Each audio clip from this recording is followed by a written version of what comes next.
Torej, nemogoče je, da ne bi na začetku spregovoril o tem, kar se je zgodilo med prejšnjim srečanjem in zdajšnjim srečanjem.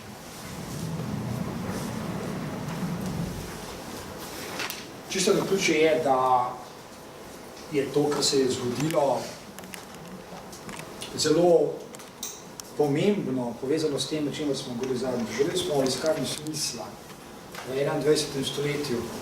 V 21. stoletju zato, ker živimo v 21. v iskanju smisla, pa zato, ker je to ključna naloga vsakega človeškega bitja. Spraševanje v smislu življenja. Neizogibna, nujna naloga vsakega človeškega bitja. Zato najprej sledi komentar k temu, kar se je zgodilo, ker je zelo pomembno za vse nas in bo zelo pomembno v prihodnosti. Druga koordinata tega srečanja je tista, ki jo zaznamuje izjemno zanimiva usporednica med načini razumevanja psihoanalize, med tistimi načini razumevanja psihoanalize, ki so zares dobri, in razmišljanjem nekega filozofa, s katerim smo se že večkrat srečali, to je Emmanuel Levinas. Levinas nas bo zanimal zato, ker napiše leta 1961 izjemno knjigo o neskončnosti in leta 1974 še eno izjemno knjigo, v kateri pokaže, kako sam razume psihoanalizo in hkrati postane jasno, da jo razume na bistveno bolj produktiven način kot večina psihoanalitikov. Čeprav je filozof ali pa ravno zaradi tega. In tretja koordinata je vezana na to, kar je naslov današnjega srečanja. To, kar tukaj vidite, vas naj ne zanima, ker to ni, ne bo, to je samo za naslov, to je samo za to, da nekaj je pač gor. Jaz bom zanima nekaj drugega, kar sledi. To vam je za nekaj druga predavanja, drugje. Pokazal bom eno sliko, ali pa mogoče dve. Mogoče bom pokazal dve sliki, in s tema dvema slikama za schemama, to so dve schemi, bomo začeli vendar ne tako, da si bomo ogledali, ampak nekoliko drugače. Začeli bomo z izjemno zanimivo in produktivno idejo, ki jo je razvil Spinoza, mladi Spinoza, v obliki nekega vprašanja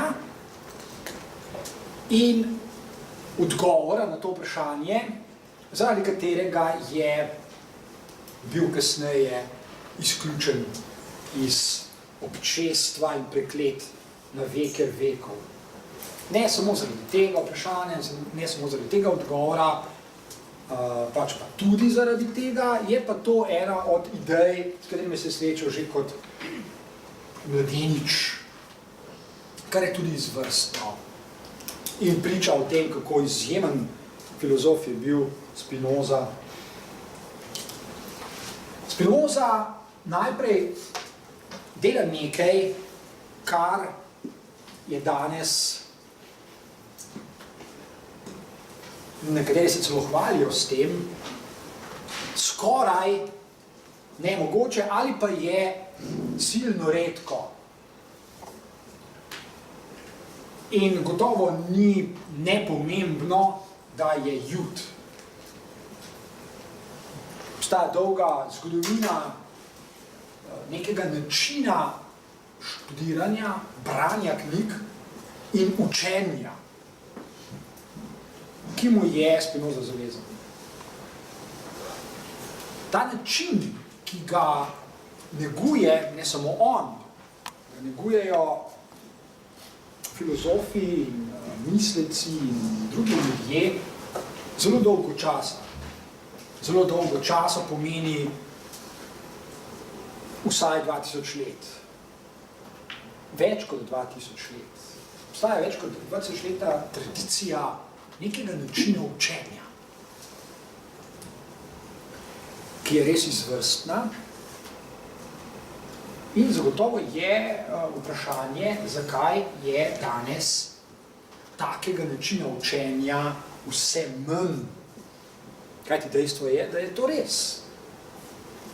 O kakšnem načinu učenja govorim? Govorim o branju knjig,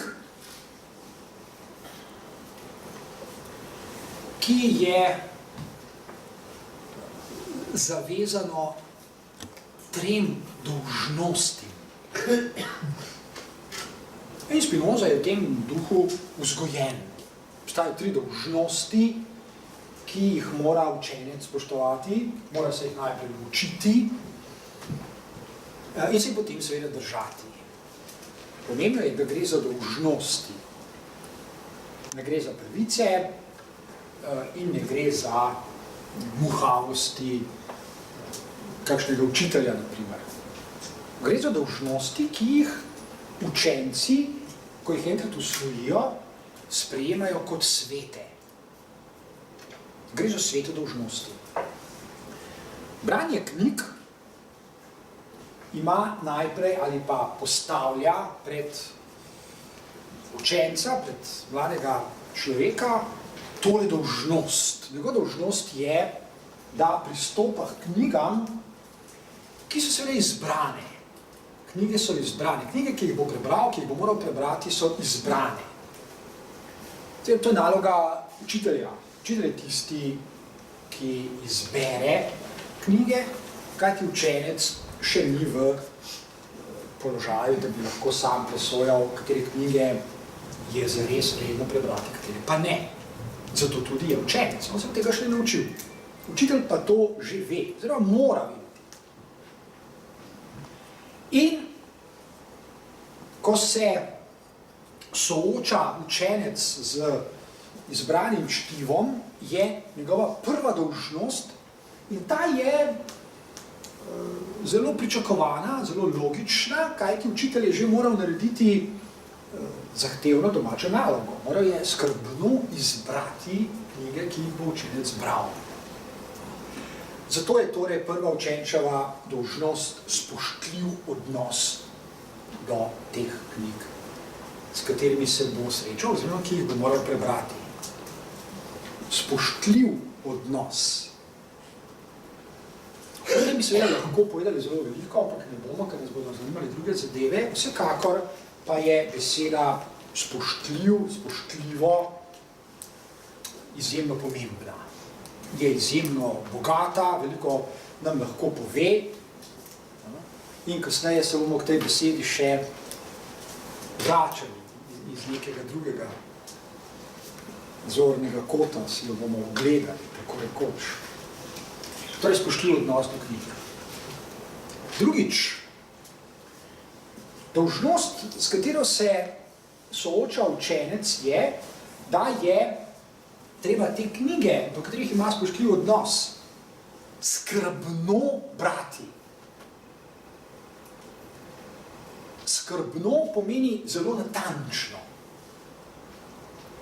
In zelo natančno branje knjig vam vzame veliko časa. Ne morete skrbno in natančno prebrati ene knjige na hitro. Se ne da.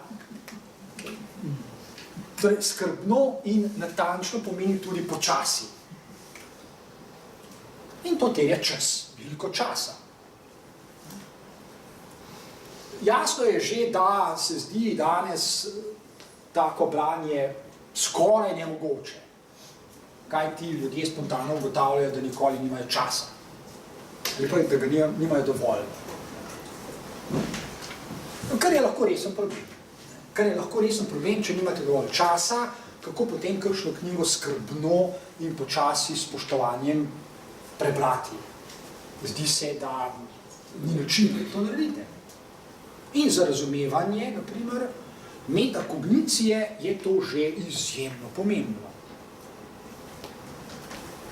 No in obstaja še tretja dolžnost, ta je morda najbolj nenavadna od vseh. Tretja dolžnost,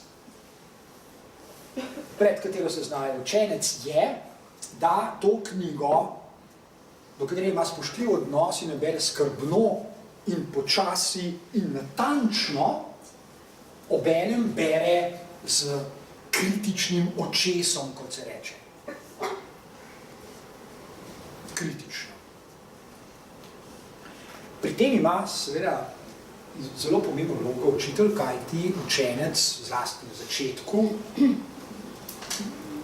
ne more brati knjige kritično, preprosto nima dovolj znanja in dovolj izkušenj. Ni še prebral dovolj knjig, da bi bil lahko kritičen, zato je pri tem zelo pomembna učiteljeva vloga, oziroma učiteljeva naloga je, da uči učenca brati knjige s kritičnim očesom. Brati knjige kritično pa med drugim pomeni tudi, da se človek usposobi za komentarje k prebranemu. Komentarje, ki so se mu porodili, ker je bral s kritičnim očesom. To niso mnenja, ki jih ima o knjigi ali pa o prebranem. Ker mnenje ima vsakdo, če bere kritično ali pa ne. To so komentarji. Ok. In mladi Spinoza to ve. Ker se je tega naučil, ker so ga naučili. In je zelo dobro opremljen za branje knjig. Vsak učenec, ki bi se na tak način loteval skrbno izbranih knjig, bi bil dobro opremljen. Ne samo za nadaljnje branje knjig, ampak zlasti za razmišljanje, kot se reče, svojo glavo. To je najbolj zanesljiva pot k vzgoji človeka, da bo zmožen samostojno misliti ne samo ob knjigah, ki jih bo bral, to je celo njegova dolžnost, ampak tudi sicer. In Spinoza to tudi naredi. Popolnoma razumljivo je, da je ena od knjig, ki se jo loti na opisani način, Biblija. Popolnoma razumljivo, v tistem času pa sploh. Smo v 17. stoletju. Smo v prvi polovici 17. stoletja. Zdaj si predstavljajte mladega človeka, ki bere Sveto knjigo in tako rekoč čisto na začetku, ne tako rekoč, dejansko čisto na začetku naleti na osupljiv problem. Tako branje vas zelo hitro privede do spoznanja o problemih, ki jih je v dobrih knjigah zelo veliko. V dobrih knjigah je veliko dobrih, produktivnih problemov.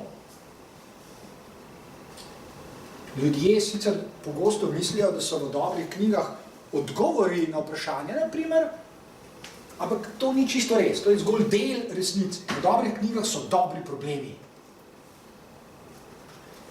ki zahtevajo veliko časa za premišljevanje o njih, zato pa so tam. Ko izberemo knjige, ko so knjige dobro izbrane, smo ipso facto že izbrali dobre probleme. In Spinoza, mladi Spinoza, tako rekoč po nujnosti, ker je dobro vzgojen, če lahko tako rečem, naleti takoj na začetku na izvrsten problem. In sicer bere, da je Bog, potem, ko je ustvaril vse, kar je pač treba ustvariti, izgnal iz raja Adama in Evo. Prva človeka. In Spinoza se vpraša, zakaj je to naredil. Če je seveda verjeti zapisanem, ker ni bilo nikogar zraven takrat, da bi potrdil, da je to, kar je zapisano, sploh res. Ampak, če beremo in domnevamo, da je to res in nas ne zanima, ali je to zdaj dokumentarni zapis, ali je to znanstvena fantastika, ali kaj drugega, kljub temu naletimo na izvrsten problem. Zakaj je Bog izgnal Adama in Evo, ker ni nobene logike. Tako piše. Tako piše. Sam rekli smo, da Spinoza bere natančno, skrbno, počasi in tako, kaj treba. Ne? Tako že piše, ampak tam je problem, do katerega se dokoplje. Tega, zdaj, ko govorim, da je tam problem, to ne pomeni, da tam piše problem dvopič je, tega ni tam. Ne? Pa vendar je problem, samo ga treba je imeti kritično oko, treba je brati počasi, bla, bla, bla, to sem prej povedal, treba je misliti zraven. In potem naletite na problem, vidite ga, razumete ga, da ne rečem, da ga metakognitivno zaznate. To niti ne bi bilo tako narobe reči. Ampak pustimo za enkrat metakognicijo,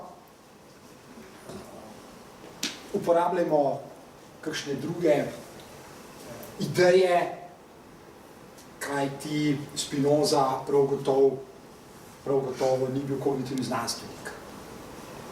Je pa izvrstni filozof. In to zadošča. Kateri problem je tisti, s katerim se sooči Spinoza? Problem je tale. Če je Bog vsemogočen in razumno je predvidevati, da je, kajti če ne bi bil vsemogočen, potem sploh ne zasluži, da je Bog, ker potem bi nekaj drugega zaslužilo naziv vsemogočen. Torej, Bog po definiciji je vsemogočen. Če je Bog vsemogočen, si predstavljajte, da v vsej svoji vsemogočnosti zabiča ukaže Adamu in Evi, da ne smeta jesti iz drevesa spoznanja. In ta vsemogočni Bog, kaj?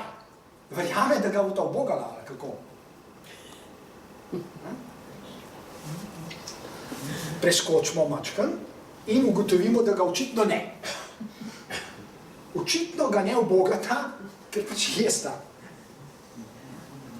In tukaj se Spinoza ustavi. Večina ljudi se tukaj ne ustavi, gre naprej, berajo veselo knjigo do konca, ampak ne Spinoza, ker bere skrbno in počasi in si vzame čas in ima kritično oko. In reče, tukaj nekaj ni v redu. Kaj ti? Če vsemogočni Bog ukaže ljudem, kaj morajo početi ali pa kaj ne smejo, je logično nemogoče, da bi se kdo temu upiral. Če je Bog vsemogočen. Če pa se kdo upira, potem pa očitno ni vsemogočen, saj ne more doseči niti tega, da bi ga dva ubogala. Na ta prvem koraku sta se mu uprla. Še te prve dolžnosti jima ni mogel naložiti, koga je treba. Torej, tukaj očitno ne moremo govoriti o vsemogočnosti. Tako sklepa Spinoza. In ima prav. Kaj ti vsemogočnega Boga ni mogoče niti ubogati, niti ne ubogati, ker vsemogočni Bog vselej že naredi tako, kot je treba. Se pravi, človek, ki je podrejen vsemogočnemu Bogu, vselej že počne tisto, kar je treba početi, ker je Bog tako naredil. Sploh nima možnosti, da nekaj naredi, ali pa ne, ali drugače rečeno, ni svoboden. O tem se zlahka prepričate, če razmišljate, na primer, o naravnih zakonitostih. Glede naravnih zakonitosti se ne morate spraševati, ali jih boste ubogali ali ne. Si lahko predstavljate, da se zdaj tukaj sprašujemo, ali se bomo podredili gravitaciji ali ne. To sploh ne more biti resno vprašanje. To ni pertinentno vprašanje, bomo ubogali gravitacijo na Zemlji ali ne. Ker je vse že ubogamo. O tem ni kaj razpravljati. V tem mikro, seveda, smislu je gravitacija, mislim, ni treba, da je vse mogočna. Mi jo preprosto ubogamo, ker drugače ne gre.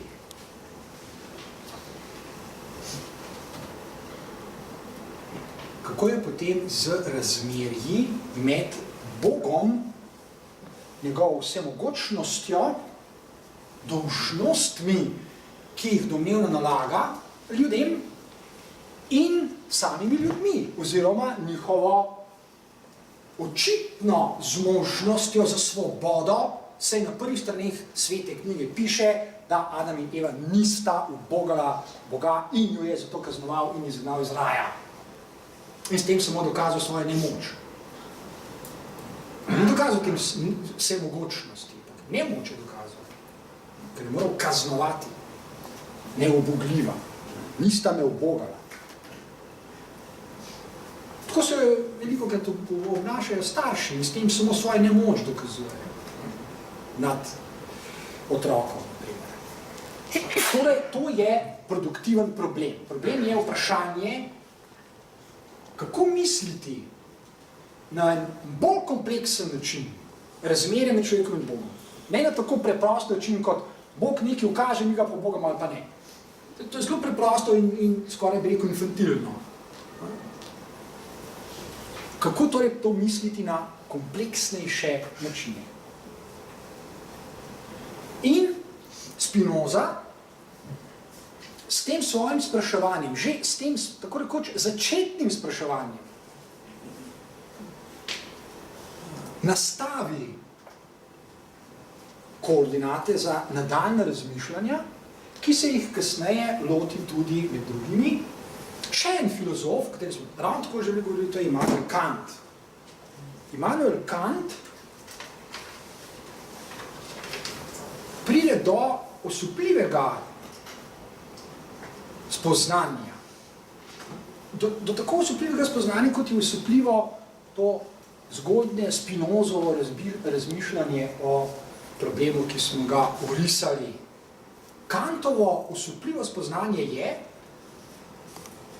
da je človek, da je človeško bitje na zelo kompleksen način ujeto v koordinate, ki jih sicer ljudje spontano poskušajo misliti v vsakdanjem življenju, vendar jim pri tem pogosto spodleti. Namreč v koordinate svobode oziroma odgovornosti oziroma dolžnosti, ki jih ima, na primer, do Boga. Svoboda, dolžnost, odgovornost. Ko razmišljamo o Adamu in Evi in o tem, zakaj sta, na primer, jedla z drevesa spoznanja, zakaj je Bog kaznoval, prav gotovo govorijo tudi o, ali pa razmišljamo, ali pa imamo v misli, da pa smo ujeti v razmislek o odgovornosti. Ali sta bila ona dva odgovorna pred Bogom, ko jima je naložil naj ne jesta z drevesa spoznanja? Ali je enako z vsakim človeškim bitjem? To so vprašanja, ki logično sledijo iz tega začetnega Spinozovega razmisleka. In osupljivo spoznanje, do katerega pride Kant, je, da človek ni svoboden. Da človek ni svoboden, v tem smislu se Kant pridružuje Spinozi. Za Spinozo človek ni svoboden, ker je podrejen naravnim zakonom, ki jih ne more po svoji volji kar spreminjati, čeprav problem s svobodnim delovanjem ostaja. Kajti vsaj zdi se, vsaj na prvi pogled se zdi, če se vrnemo Karmenjevi, da sta vendarle svobodna, ker očitno nista ubogala niti samega Boga. Kako je torej s tem, z razmerjem med svobodo, odgovornostjo in dolžnostjo? In Kant torej nadaljuje in reče, človek lahko s pomočjo razmišljanja, zopet bi lahko rekli s pomočjo metakognicije, zakaj pa ne? Kant je prav gotovo eden prvih psihologov, čeprav se tako ne imenuje se niti kognitivni psiholog, ampak v končni fazi se ni pomembno, kako se imenuje. Pomembno je, s kakšnimi problemi se sooča. Človek odkriva s pomočjo metakognicije v sebi svobodo. Gre za premik. Ni svoboden, odkriva pa svobodo v sebi. Ta svoboda, ki je v njem, ima zagotovo nenavaden status. Nihče do Kanta ni razmišljal na tak način. Torej, ne zanima nas, ali je človek svoboden ali ne, ker smo ugotovili nekaj drugega, da je svoboda v samem človeku. Kaj to pomeni? Kako to razumeti, da je svoboda v človeku in kaj človek lahko naredi v zvezi s tem? Pravi, zdaj smo že zelo daleč od tega, o čemer smo zadnjič tudi razmišljali, nek gospod rekel, ali jaz zagovarjam, da je človek svoboden, da lahko dela, kar hoče. Nisem že takrat rekel, da je tak način razmišljanja je v bistvu popolnoma zgrešen. Svoboda nima nikakršne zveze z idejo, da nekdo lahko dela, kar hoče. To sta dve popolnoma različni stvari. Prvi človek itak ne more delati vsega, kar bi hotel, med drugim tako ali pa tako ne ve, kaj hoče. Če vprašate, o tem se zlako, zdaj ne bodo prazniki čez nekaj časa, hitro bojo, malo. Malo bodo prazniki in takrat si bodo ljudje zaželeli vse mogoče. Takrat samo naredite preprosto anketo, samo delite črtice, ko bodo želeli, želim ti, ali pa nekdo želi meni, ali pa detko Mrazu bodo pisali in podobno. Samo črtice delite pa odvilo, kako izjemno majhno število želja sploh izražajo ljudje. Malo zdravju, vse kako voščimo za nov let. Srečnega pa zdravega. Dve stvari. Vse ne naredimo takega spiska. Želim ti, te pa 1 uro razlagati, kaj vse. Malo zdravja, malo sreče, malo darja, ajde. Smo šli pri številki 3. Uspešno. Uspešno, ajde. 4. Prav, ljubezen, ajde, 5. Znanje. Pa še znanje, ajde, 6. No, pa še do 10 nismo prišli. Gotovo je spisek. A veste, koliko je 10 v primerjavi vse, kar bi hotel? To je isto, kot kozarc vode v ocean. Nič. Pa bo prave želi. Kako? Prave želi. Ja, zdaj se pa malo komplicirati.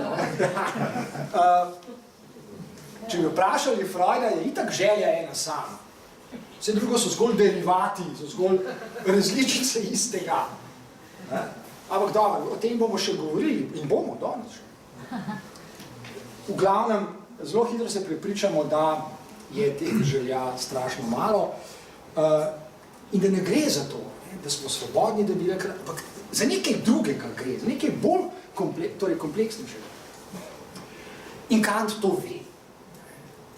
In torej prišli smo do vprašanja, kako misliti na kompleksnejše načine razmerja med svobodo, odgovornostjo, dolžnostjo in tudi seveda željo, ker če človek ne bi bil biti želje, subjekt želje, o tem sploh ne bi mogli govoriti. To nima nobene zveze z njegovimi potrebami. Ok. Toliko za uvod. Zdaj pa moramo preiti k aktualnim zadevam. Preprosto moramo. Ne more biti drugače. Tudi ne bi bilo prav. In k sreči so tudi določene načine povezane s tem, s čim se tukaj ukvarjamo, v drugim svetu tudi z metakognicijo. Torej, vsi veste, zakaj gre.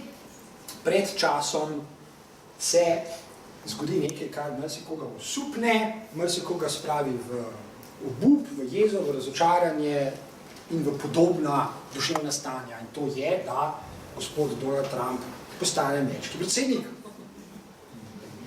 Tralala.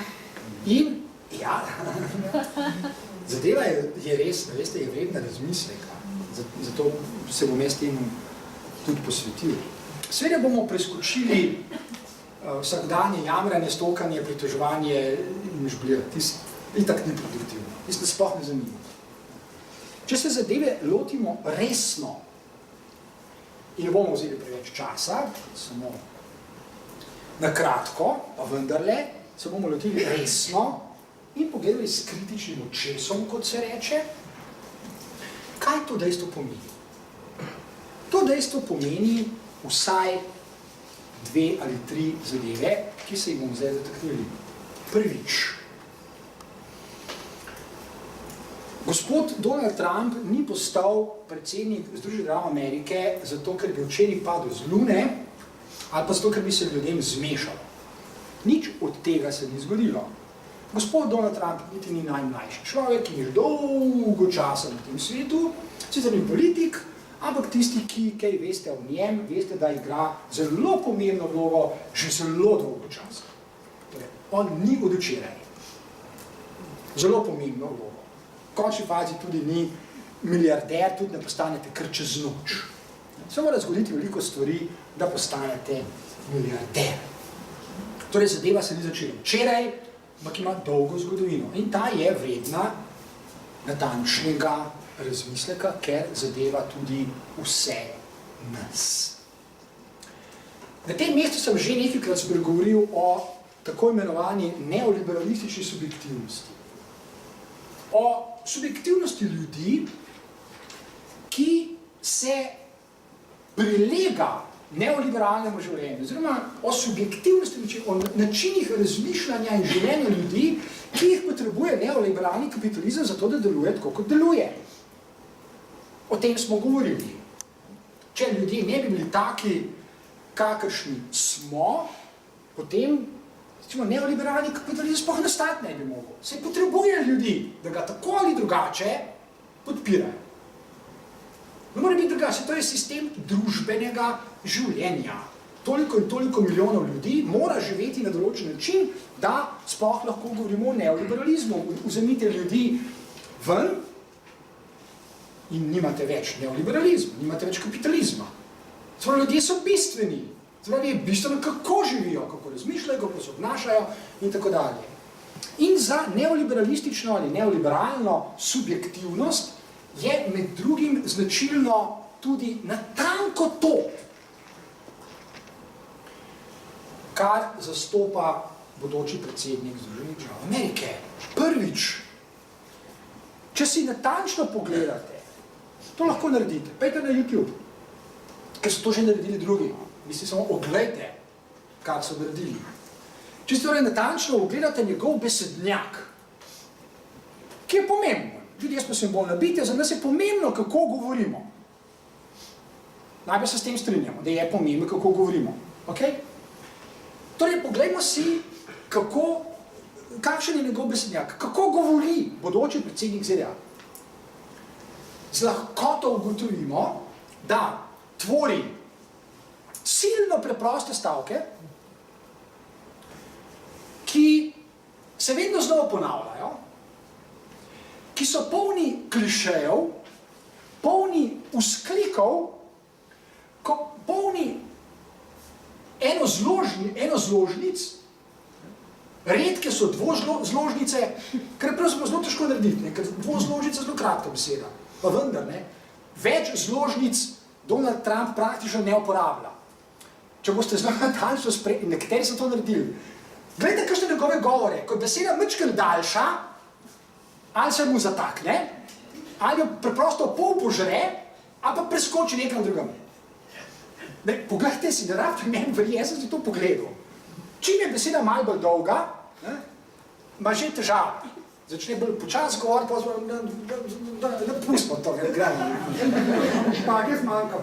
To po domače se temu reče, da špage zmanjka, ja.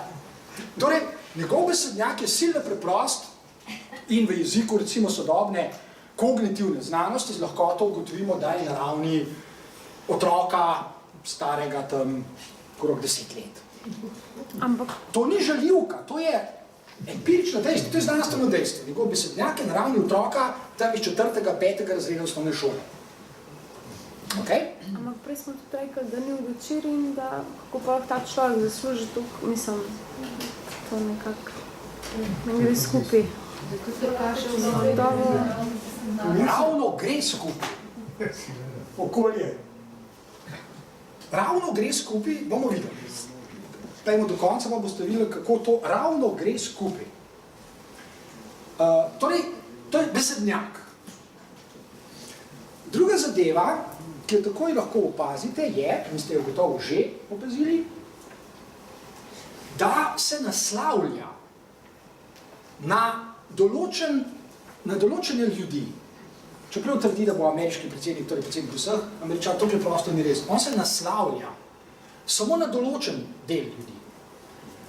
In to so ljudje, ki gojijo v sebi veliko jeze do muslimanov, do migrantov, do lezbi homoseksualcev nasploh, do elit, ultra bogatih ljudi, zato je Hillary Clinton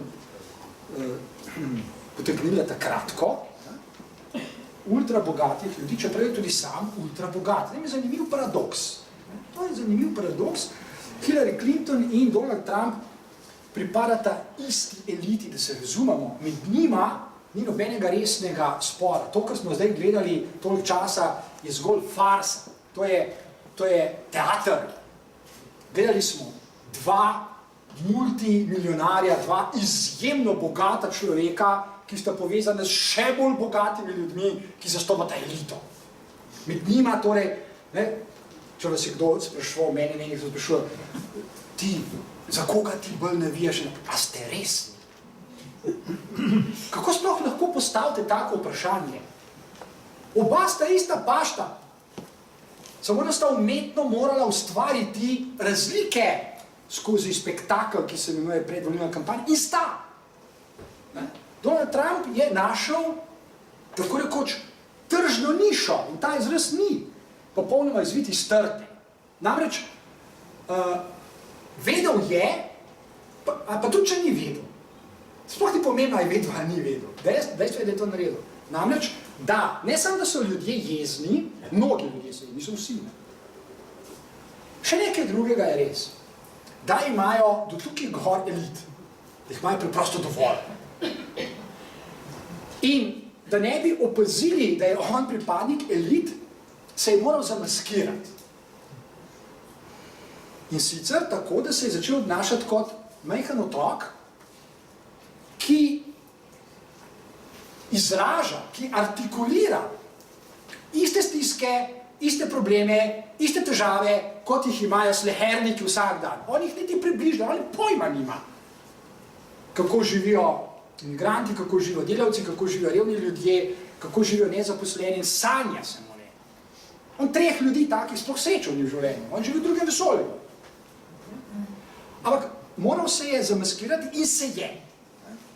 Se je, in če naredite zelo preprost preskus, boste po mojem mnenju zlahka ugotovili, da mu tudi vi lahko, če le daste nekaj malega v oklepaj, se pravi, če niste prehitro jezni na njega ali pa da se ne začnete prehitro razburjati, Ne? Obnašajte se tako, kot se je moral Spinoza v odnosu do svetih knjig. Glejte, ker jaz vem, da je to huda naloga, ampak drugače ne gre. Ne? To je temeljni pogoj učenja. Glejte Trumpove govore počasi, skrbno, s spoštovanjem, pa s kritičnim očesom. In boste videli, ugotovili, kako spretno je potegnil nekaj potez, zaradi katerih postal ameriški predsednik. Ne glede na to, ali je to vedel ali ne. Dejstvo je, da jih je naredil. Metakognitivno, če zdaj pogledamo na celotno zadevo iz ptičje perspektive, pa to pomeni še nekaj. Mogoče je to zgodovinski trenutek, o katerem bodo zgodovinarji še pisali. Gre namreč za tole. Do odgovora pridemo, oziroma do ideje pridemo, če najdemo odgovor na vprašanje, zakaj je pa Hillary Clinton izgubila. In moj odgovor bi bil, da je Hillary Clinton izgubila v tistem trenutku, ko je iz predsedniške tekme izstopil Bernie Sanders. Ker pravo nasprotje ni Clinton-Trump, ampak Sanders-Trump-Barry Clinton, se vse. Tukaj je pravo nasprotje, tukaj je šele produktivno nasprotje med zastopnikom elite in nekom, ki ne samo da trdi, da je socialist, ampak tudi je socialist. Bernie Sanders tudi ni od včeraj.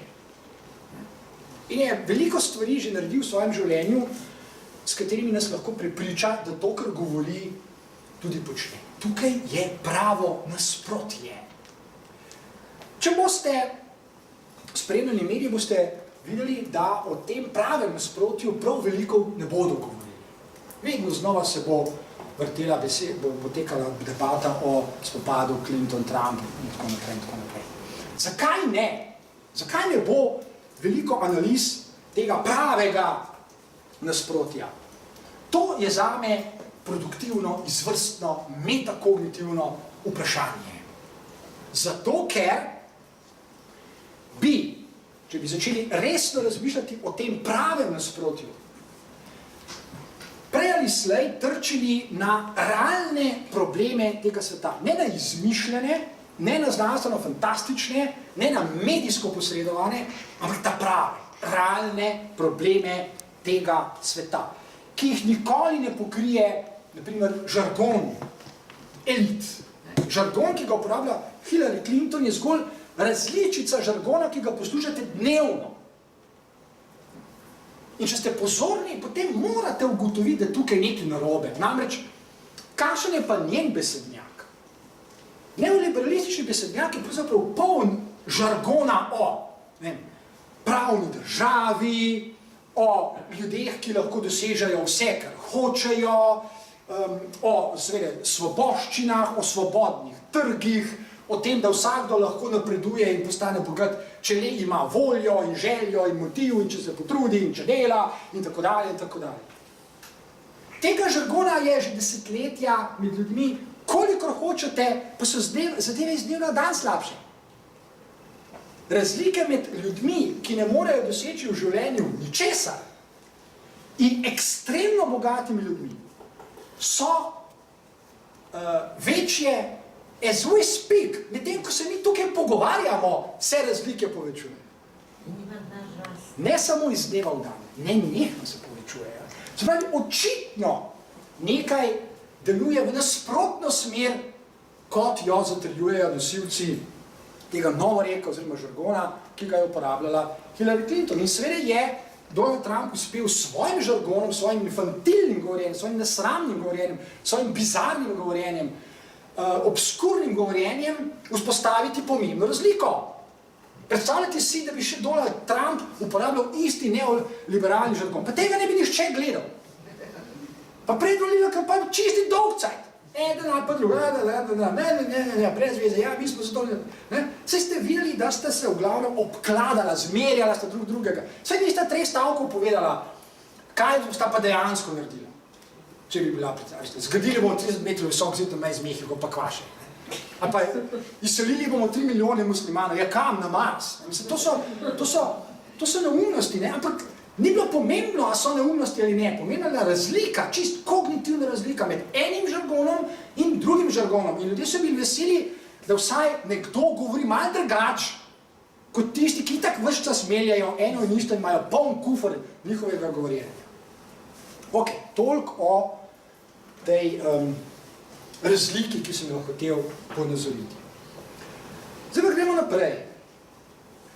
K temu z lahkoto pristavimo tole. Prevladujoč, oziroma če že ni prevladujoč, pa sigurno zelo pogost. Način vzgajanja otrok še vedno temelji na 3 zahtevah. Predvsem na 3 zahtevah.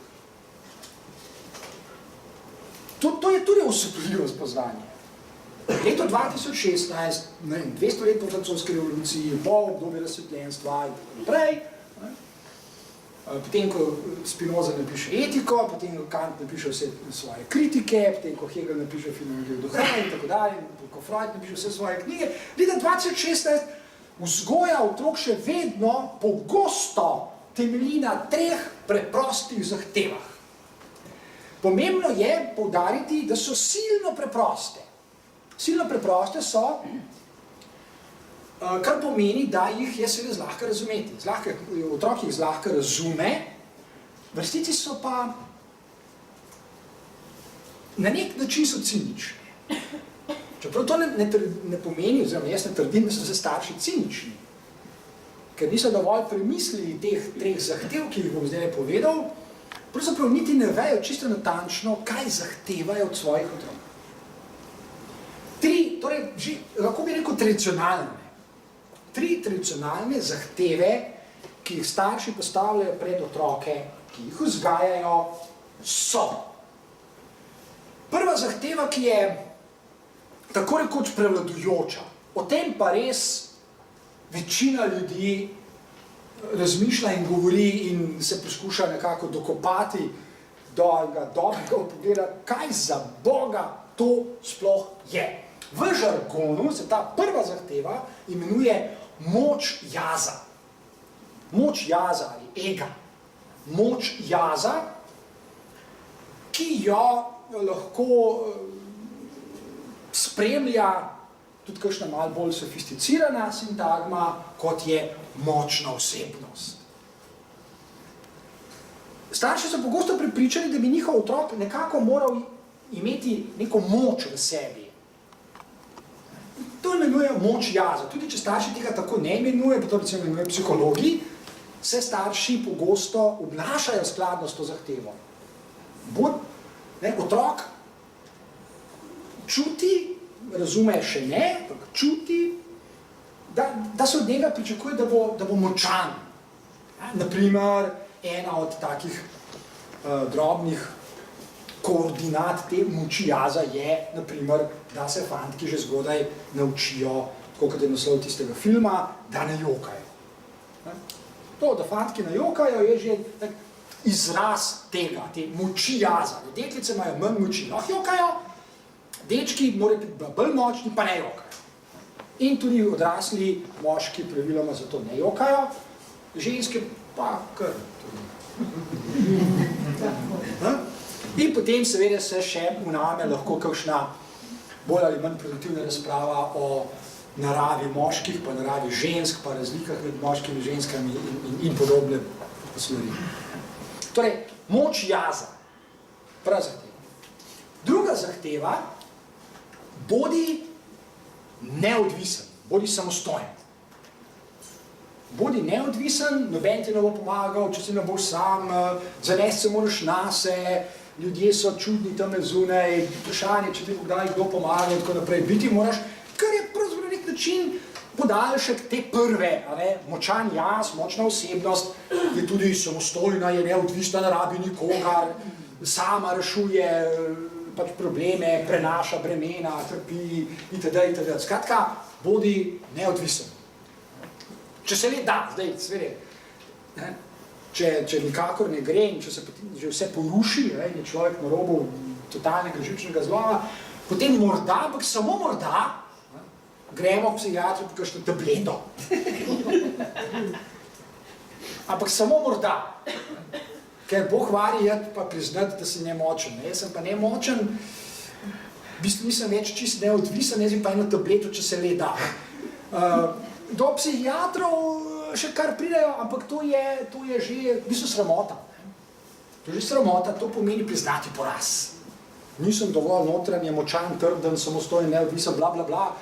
In groza, celo moral sem priznati to in nekaj eno psihiatru je mi dal tablet. Vse zapolnil nič boljše, ampak vse. To smo naredili. Da bi pa šel kakšnemu analitiku, recimo, to pa v Sloveniji, mislim, si raj navrtamo kolena ali pa prestrelimo možgane. To pa ne. To je zanimivo, to je zelo zanimivo. Vse kakšen tudi pride, se ne reče, da je ljubedeno, ne? Ampak, če se le da, ne bi. Ne? To je priznanje poraza. Te so pa zadnjič nekomu razlagal, da kaj če bi zadevo obrnili, pa rekli takole, da greš, na primer, k analitiku, ne zato, ker si priznal svojo moč, ali pa ker nisi sposoben za samostojno življenje, ali pa ker ti primankuje moči jaza, ali pa kaj drugega, ampak greš preprosto zato, ker lahko upravičeno domnevaš, da je, na primer, analitik izobražen človek in da bi se lahko dalo z njim pametno pogovarjati. In me je ta oseba samo še zabodeno gledala, češ, kaj s tem mislim, nekaj sem ponovil, ne? A ne bi bilo fajn, a se rekel, ne?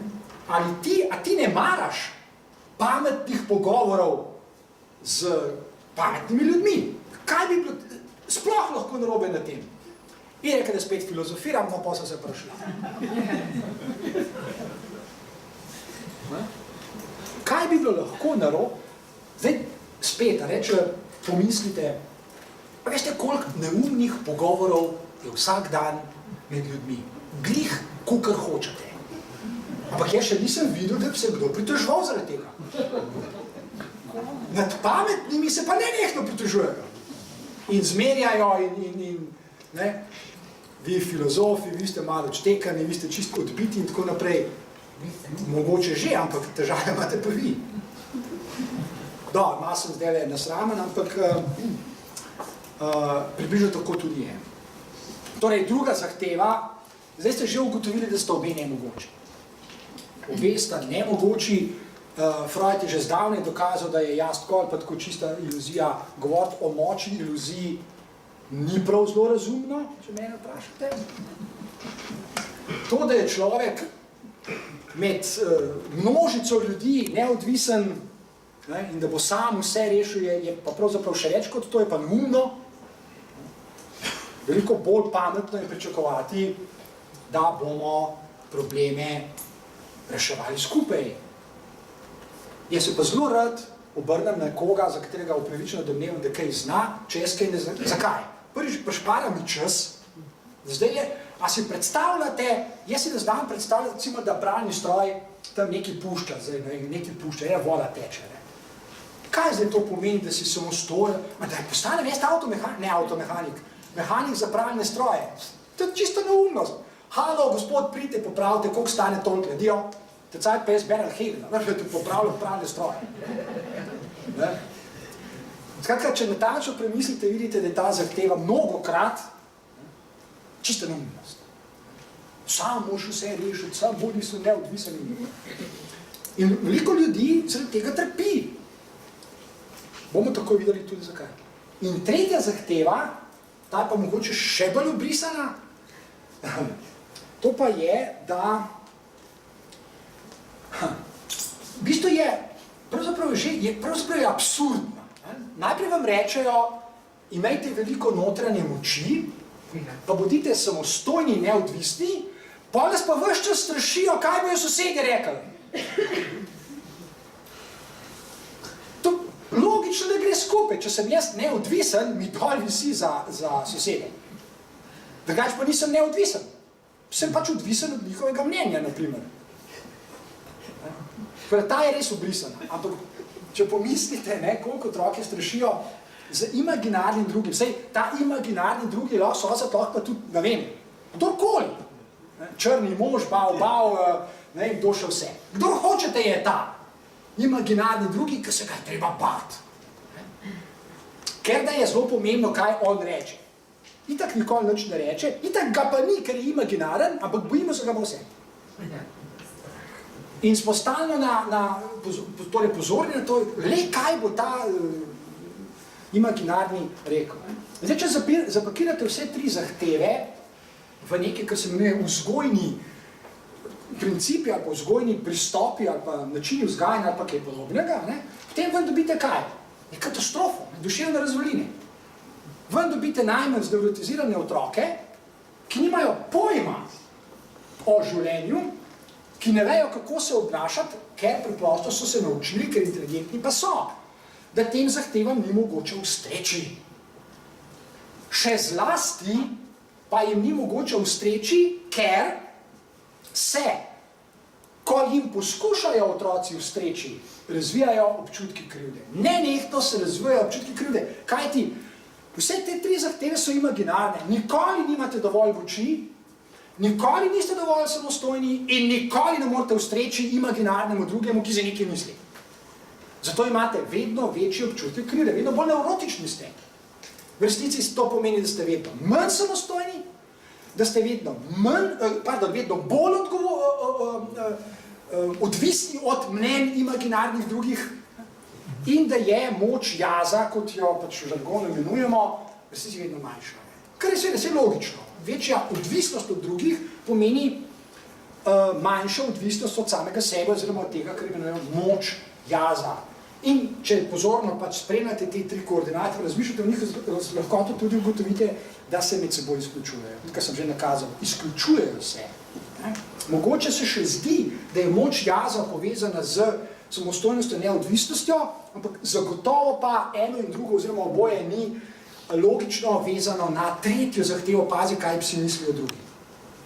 Človek je zares samozavesten, ne ki zdaj živi neko narcistično napihtanost ali pa egoistično, nevrotično samozavedanost, ampak človek je zares samozavesten.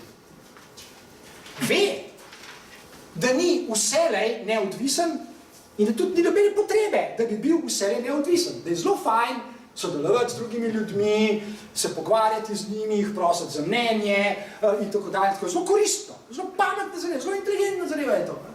In hkrati ve, ta samozavestni posameznik, da je imaginarni drugi zgolj to, kar je pač v samem nazivu. Imaginaren torej ne obstaja. In zaradi tega lažje živi. Manj bremen čuti na svojih plečih oziroma na svojem hrbtu in ne samo, da lažje živi, dogaja se še nekaj drugega. Zdaj bomo pa mi počasi si pogledati tiste dve schemi, ki sem rekel, ne to je za nekaj drugega, ki sem rekel, da vam jih bom pokazal. In zakaj sploh želim govoriti o metakogniciji? Sam izraz metakognicija je zelo zanimiv. Zdaj, popularen je postal v zadnjih nekaj desetletjih z razvojem kognitivne znanosti. Kognitivna znanost je zelo mlada znanost, še takoj po drugi svetovni vojni ni obstajala. Je zelo mlada, zato tudi sam izraz metakognicija redko kdaj naletite na njega.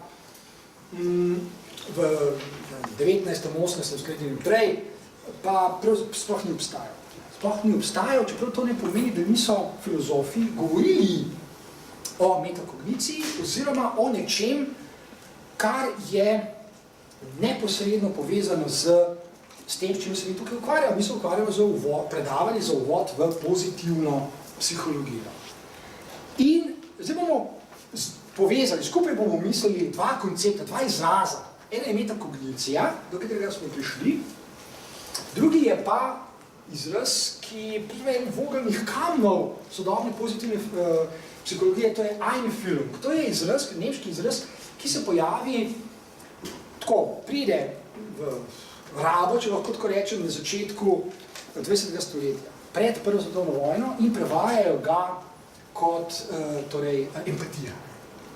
Empatija, Einfühlung, torej dobesedno, vstopiti na nek način v drugega ali pa začutiti drugega ali pa nekako se postaviti v kožo drugega ali v čevlje drugega ali v položaj drugega, kaj podobnega. Ne? Empatija, koncept, ki se pojavi pravi že pred prvo svetovno vojno, dolgo časa se niso kaj dosti ukvarjali z njim. Še potem z razvojem pozitivne psihologije dejansko nastane nekaj dobrih konceptov oziroma dobrih zamisli, kaj to sploh je, kaj je empatija. No, se seveda pogosto ta izraz uporablja, sorazmerno, pogosto ga boste slišali, ampak probajte kdaj koga vprašati, da ni pove, kaj to je, pa boste hitro videli, da razen par klišejev vam ne zna ponuditi kaj prav dosti. Mi si bomo pogledali, kaj natančno, zakaj je ta koncept tako dober, zakaj je pomemben, ker je. Ok, in pa, kako je z metakognicijo. Zdaj, da bi razumeli eno in drugo, je zelo dobro nekaj malega vedeti o tem, kako delujejo naši možgani.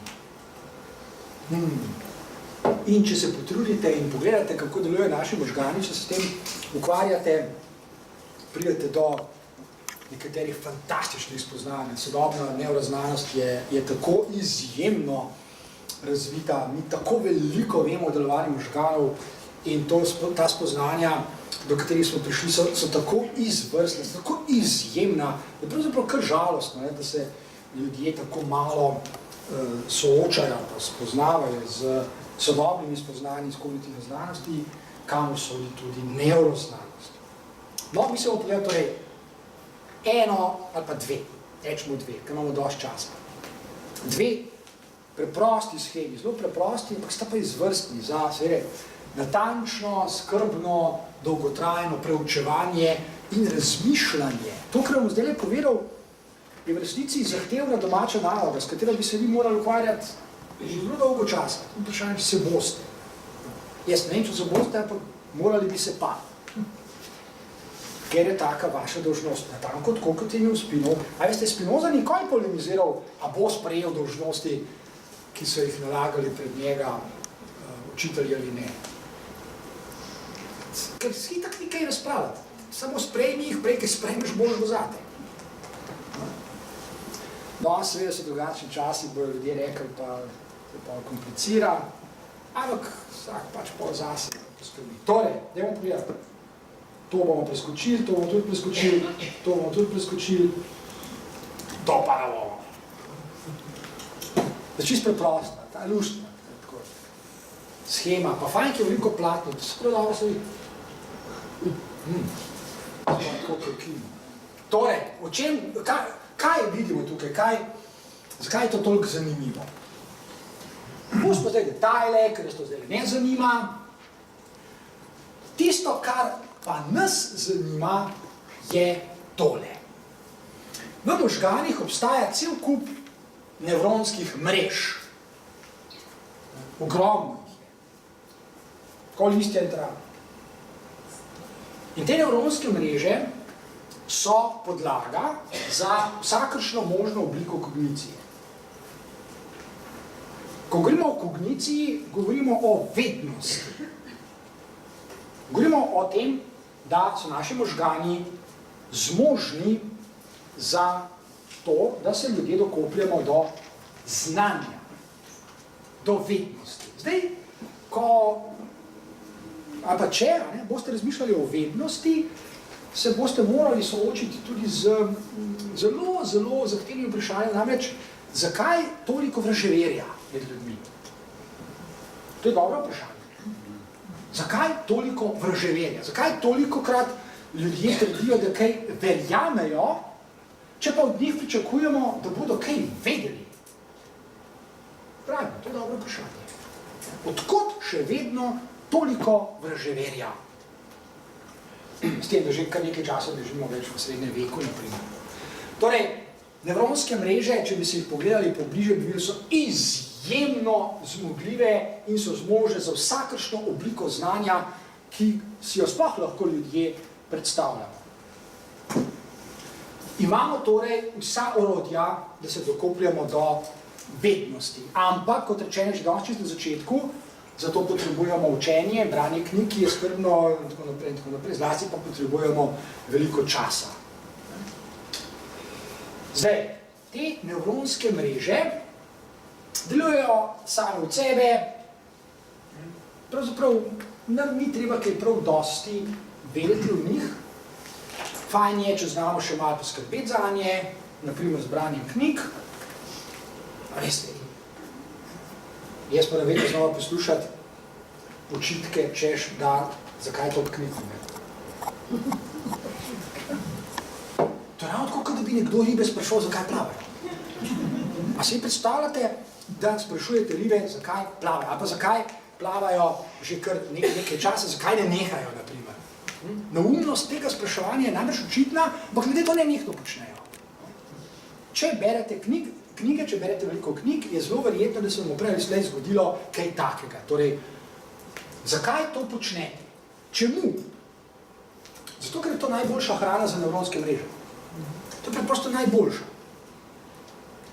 Ampak zanimivo je, kako ljudje uspejo obrniti logiko in razglasiti ljudi, ki veliko berejo za bedake, medtem ko one druge, ki berejo malo ali nič in nevronske mreže propadajo, pa čez vse mere hvalijo. To je zanimivo, to je osupljivo.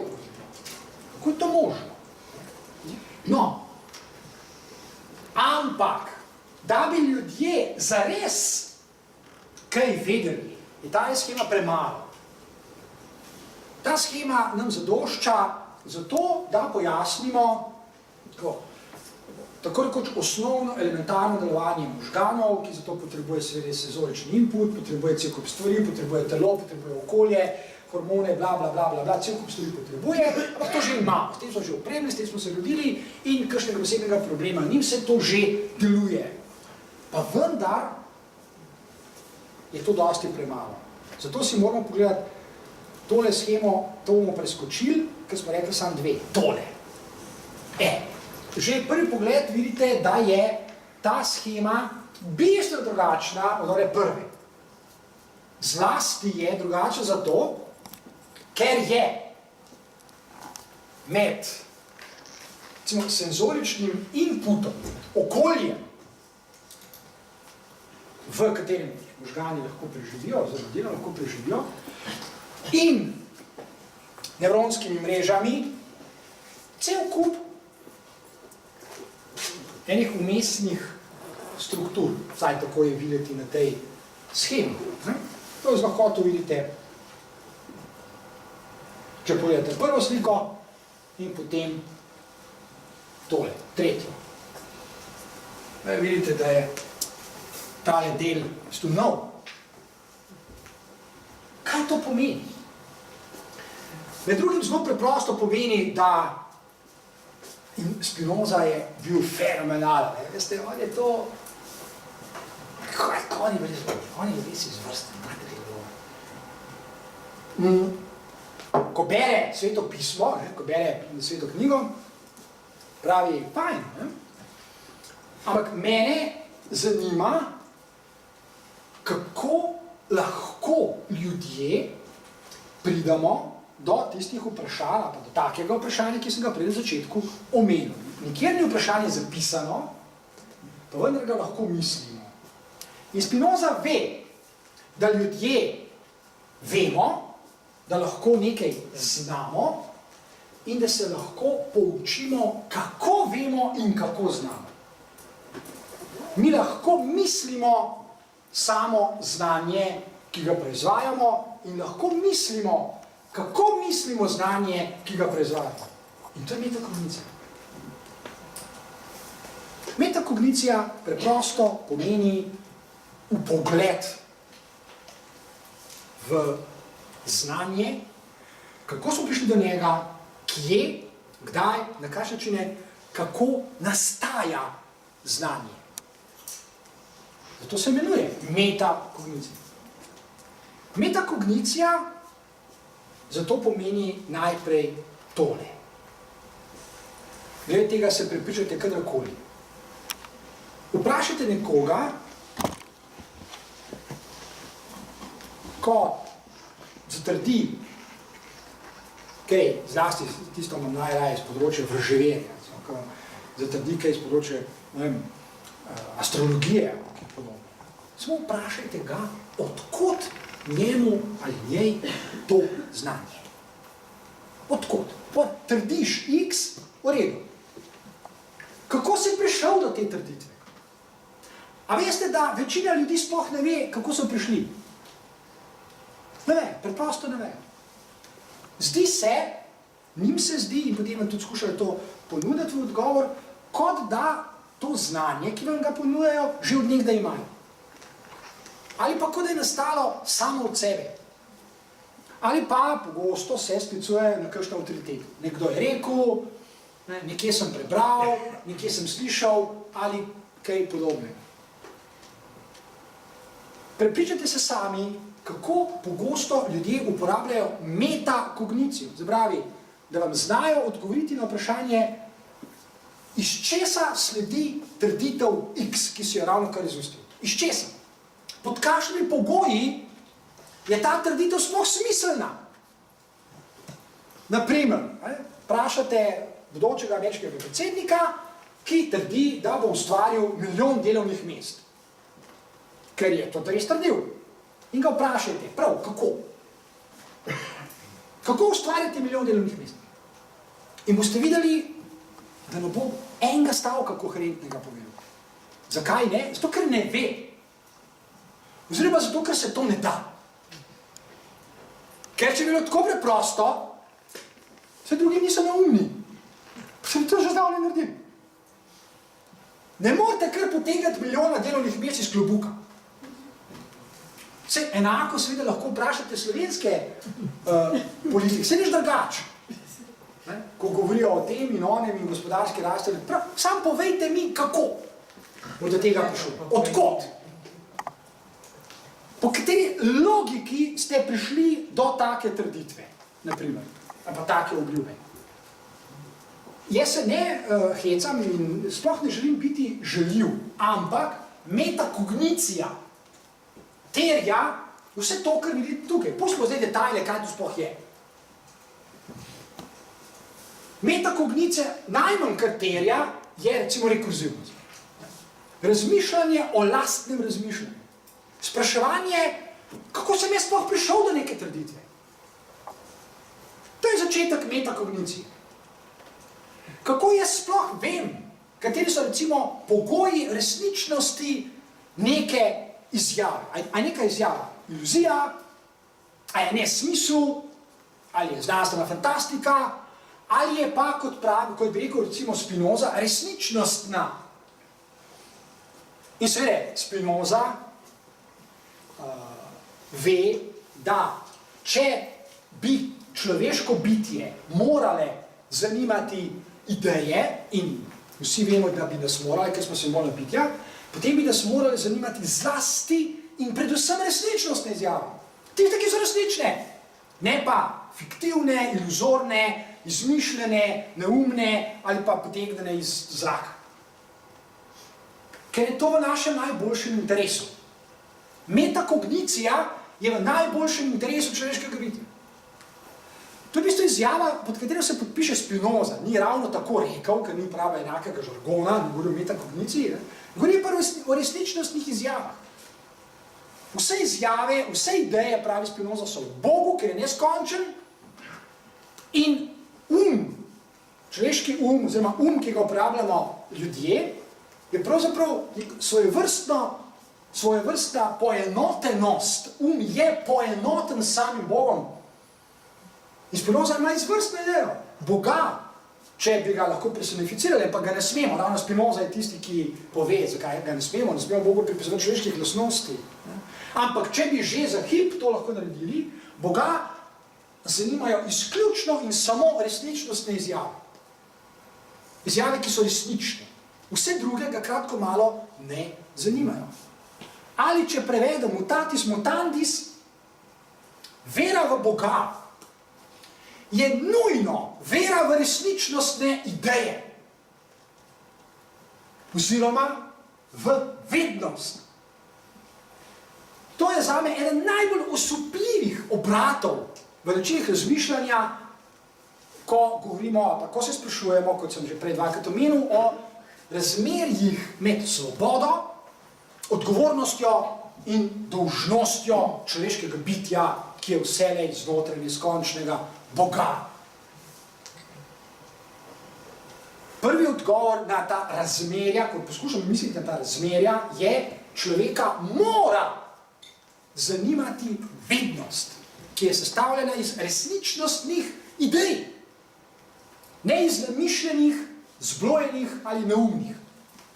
Ker iz tega ne morete sestaviti vednosti, lahko sestavite vraževerje, ampak vraževerje ni vednost. Vera v Boga je torej vera v vednost. In zdaj pa tisto, kar pa mene morda najbolj od vsega fascinira. Kot sem nakazal, kot sem rekel, da bomo o tem danes govorili, bomo. Obrat, nekateri ga imenujejo etični obrat, ki je značilen za 20. stoletje, je ta obrat namreč sam po sebi obrat k temu, kar zagovarja vse svoje življenje Freud in od česar so se oddaljili pravzaprav vsi drugi. Vsi egopsihologi, humanistični psihologi, pozitivni psihologi, psihoterapeuti, Frankl in sploh. To je drzna trditev. Sada jaz lahko dokažem. A pa mogoče, če ne bo dovolj časa za dokaz, da lahko samo vsaj nakažem, kje se skriva odgovor na razmišljanja o razmerjih, o nujnih razmerjih, to treba poudariti, med svobodo človeškega bitja, odgovornostjo in dolžnostjo, ki je vselej v neskončnosti, ki je Bog, kot je rekel Spinoza.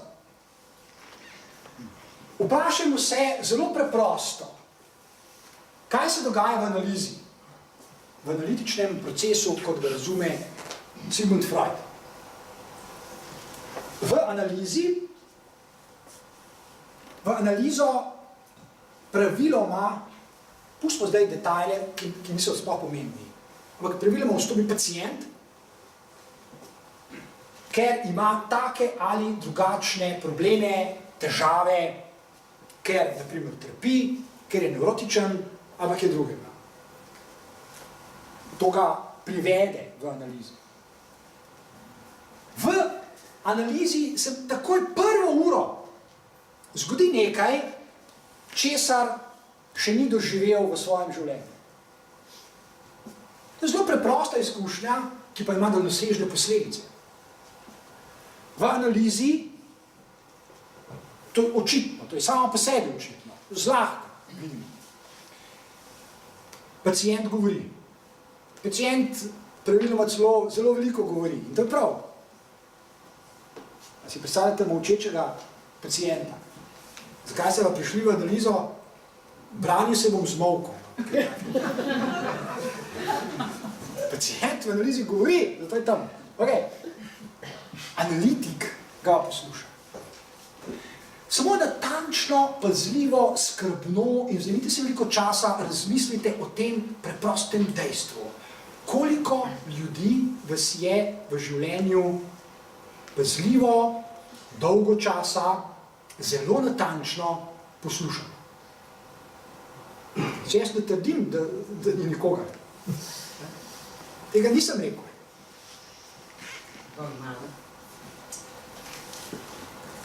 Tak odgovor sem tudi pričakoval. Vse, jaz sem iz istega planeta krvnice.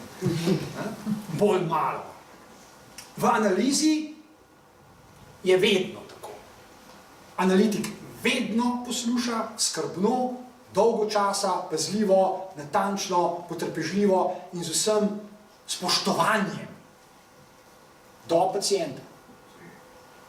V tem smislu je za analitika popolnoma vseeno, kdo pride v analizo. Analitik ni rasist, ni ksenofob, ni homofob, ni nič. To ne sme biti. Njega ne zanima, kakšen kdo je, kako izgleda, kakšna je njegova spolna usmeritev, verska usmeritev, rasa, nič. On je tam zato, da posluša.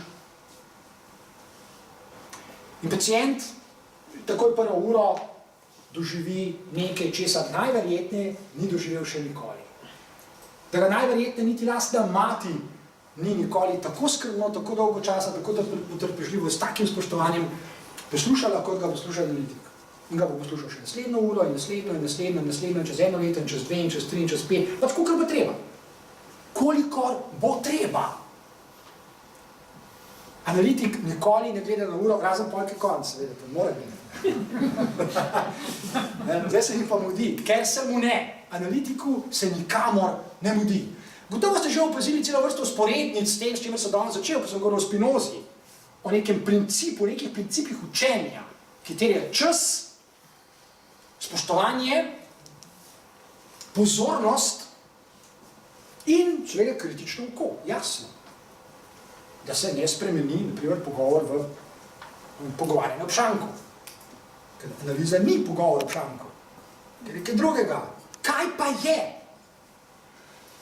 To so začetne razsežnosti analičnega procesa.